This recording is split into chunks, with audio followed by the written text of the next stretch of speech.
Hi everyone, my name is Water. That's what my Chinese name means, and so that I just pick up this name as my English name. I became a Christian when I was in college, almost 10 years ago, and being in a country, in an atheist country like China, um, sometimes or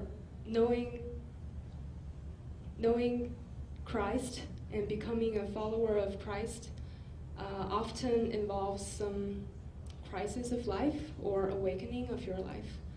So that was my beginning of third year of college. But before that, what I went through last year in high school, which is senior, that's what you call here, that year, my mom and dad divorced, and my dad left our family when I was 10. And I broke up with my boyfriend right before the SAT, the college entrance exam.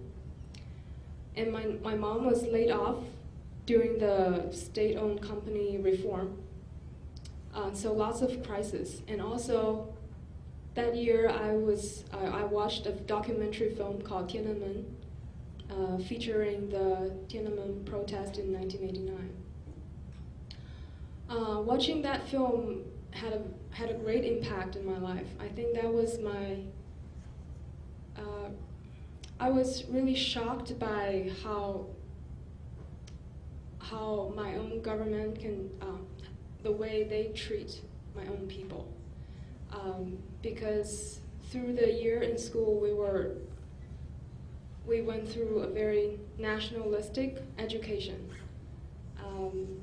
So that was a very shocking moment to see the darkness of human heart, the sinful nature of our heart. So after that, I think my world was shaken, and I saw there was no hope, and somehow I just realized there's got to be something bigger. As a human being, must be believing in something. I didn't know God yet, because in my country you have no access to Bible. Even today, Bible is still an illegal book. It doesn't have ISBN number yet. And so not until my year in college, I never met a Christian in my life. So that was my first time to meet a Christian, and got my first Bible, and I started reading it. Surprisingly, I found that I didn't understand much. It was a very weird book. I was a bookworm, and so I thought, I really want to know what is talked in through Bible. But it's very weird. I just didn't understand much. But until one day I came up with this verse in Book of John, chapter 10, verse 10, which is, I came to give you life and give it abundantly. And I was pausing at that verse, and I was saying, this is what I want, but how can you give it to me? I think that's my first conversation with God. And so 1 year later, I became a Christian. I was baptized in one of the American teachers' place on campus. After I graduated from college, I started working as a Chinese teacher to foreigners for about 3 years. Those years was definitely the life-transforming experience for me.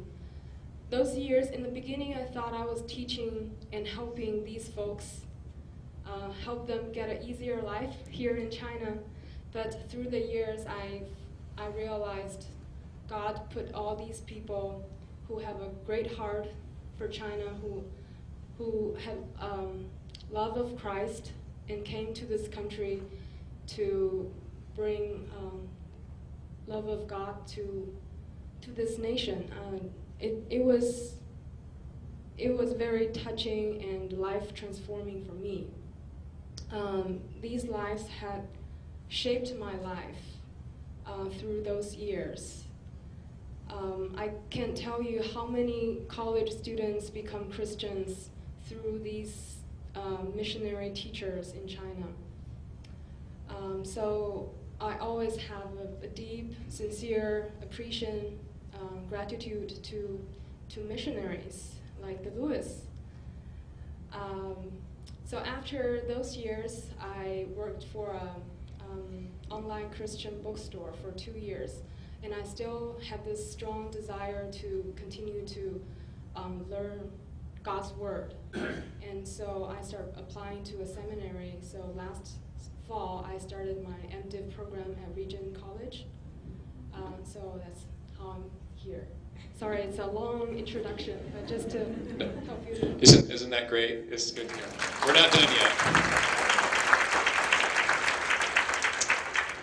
Can you share a little bit, because I'm sure many people out here would be interested to know, what is it like in China for people involved in church or house church? Can you share a little bit about that, just your experience in house church? And I have one more question for you too, but. Yeah, house church, maybe it's a little bit different than house church here in the States. House church is recognized as unregistered church. So it has a little bit long history, not that long, but after 1949, when the Communist Party took over the country and they kicked out all the missionaries, and they just require all the Christians to sign some, not agreement, but to sign up allegiance to express my allegiance to the country, to the party first, to the nation first. And then at the same time, I love Jesus. And so basically, it's like the government wants to take the authority over church. And so some conscientious Christians, they rejected to do that. So they refused to sign this agreement. So they ended up in prison for 20 years, 30 years. So early 80s, after they came out of the prison, they started opening their house, inviting their families and friends to hold some services at their home. And so these meetings, services, started being called house churches. But after 2 or 3 decades, house churches nowadays is not a small fellowship anymore. They can be very big churches, having hundreds of people and renting a place in an office building. So they're still called a house church, but many times they're rather called urban churches or unregistered churches, as opposed to those state churches as registered churches. So it's ongoing issue. There is still this split between two group of churches. Mm-hmm. So there are still some tensions. And when John and I were there, we visited one house church, and it was an apartment, a 2-bedroom apartment, and it had a fairly decent size living room, but there were 83 people in the room. It was 0. Let's just thank her for being here tonight. This has been wonderful. God bless. Thank you so much.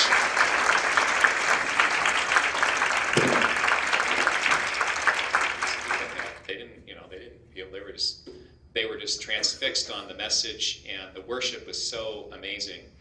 And from what I understand talking to one of the house church leaders, is that they have some kind of ongoing discussion with the government, and the government sometimes knows that some of these are there, and they sometimes allow them and sometimes don't. But the hunger is so beautiful to see, and the discipleship. I have one more question for you. Can you just share a little bit of your experience with Kingdom Story and how maybe that impacted your life? Yeah, so I was telling, after I graduated from college, I was teaching Chinese. So Noah sitting there was one of my students, and also one of the many missionaries who had an impact in my life. So through Noah introduced me to the introduction of Kingdom Story, and so back then I was just had a hunger for God's word. I would take every opportunity to be part of any kind of book study or Bible study. And then there was a time that Monday through Friday, every night I was doing something, either Bible study or prayer meeting, study or that kind of thing. So I was really appealed by Kingdom Story. I couldn't remember exactly how I felt back then, but definitely it's amazing. It's a wonderful opportunity for me to know more about God's word. So, and especially as a whole. So that's probably some of my initial thoughts. And as I was continuing to going through the program, I was definitely fascinated by the message, by God's plan for us. I remember the first lesson was on Genesis, and John was talking about God's very first message to us is eat, eat. And it's a wonderful message for us Chinese, because food is a great deal for us. And just somehow it brought God to closer to me, to more relevant to my life. It's not a very distant and rigid or far away God, because many Chinese, I grew up hearing nothing about Jesus, so I had no idea what this God like, and so this just helped me to have a better idea of God's character, God's heart for us. 5 years have passed. I can easily recall some of the lessons. I remember the lesson of Leviticus 16, chapter 16, about the day to atonement, and I remember the lecture of Joshua, how God encourages us to be not afraid and to be courageous. I remember the lecture of the lessons on prophets, how God at the one hand brings judgment, but on the other hand also give us promise and hope. I remember the lessons of the prodigal son. So many stories just left a strong impression, and the message continued to have an impact in my life. And I also think Kingdom Story triggered a very initial interest in just God's word as or Bible as a whole book, and especially some of the story in the Old Testament. I'm doing Old Testament concentration right now, so I think it has some impact there.